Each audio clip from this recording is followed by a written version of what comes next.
2009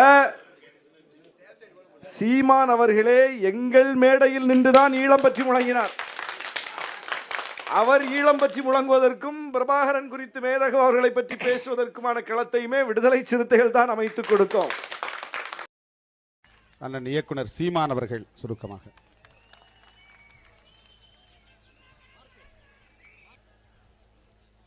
தடை தடை என்று சொல்லும் போதெல்லாம் அதை உடை உடை என்றுதான் முழங்க தோன்றுகிறது.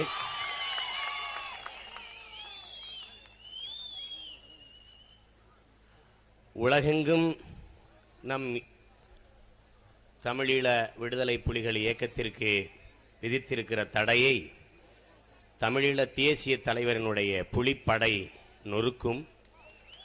அதேபோல தாயக தமிழகத்தில் நம் உரிமைக்கும் பேச்சுக்கும் செயலுக்கும் விதித்திருக்கிற தடையை தலைவர் திருமா அவர்களினுடைய சிறுத்தைகள் படை நொறுக்கும்.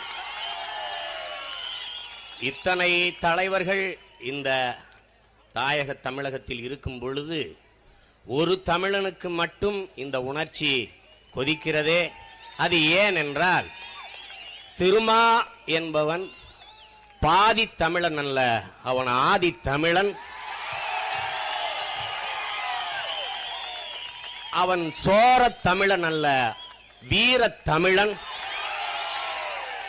என்பதால் உலகெங்கும் வாழும் தமிழர்களுக்கு எங்கு தீமை நிகழ்கிறதோ அநீதி நிகழ்கிறதோ பொங்கு தமிழருக்கு ஒரு தீங்கு நேர்ந்தால் சங்காரம் நிஜம் என்று சங்கே முழங்கு என்று பாடிய பாவேந்தனின் பாட்டுக்கு இணங்க கொதித்து எழுகிற என் ஆருயிர் அண்ணன் திருமா அவர்கள் வாழ்க.